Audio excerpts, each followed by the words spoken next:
Sitting in front of the Hamilton County Courthouse since 1919 is a statue of A.P. Stewart, a Confederate general during the Civil War, the deadliest conflict in this nation's history, fought over the preservation of slavery, fought over the right of a white man to claim a black person as property.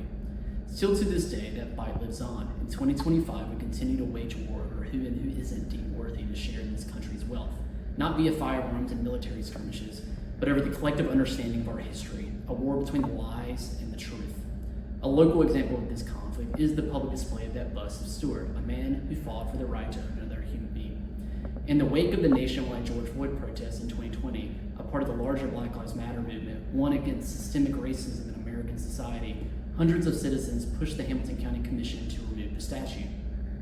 Ultimately, the county commission voted against removal, as did a different set of commissioners in 2017. Arguments to keep Confederate statues like this in place varied, but the primary rationale from the political right, it is said, is the preservation of history.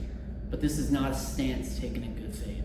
For one, this statue, among hundreds of others in the South, was not erected as a means to preserve history.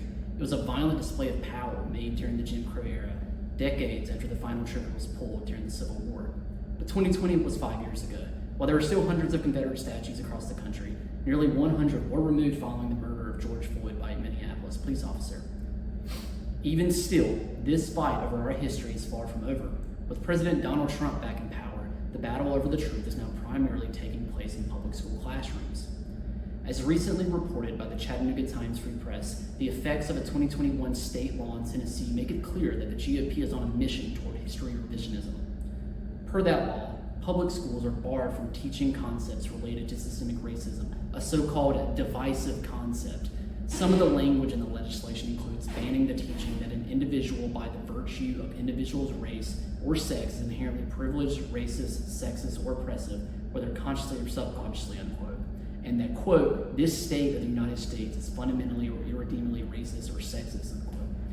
Considering the continued relevance of racism and sexism in our modern day, this law makes it virtually impossible to teach students a nuanced and correct understanding of the world around us.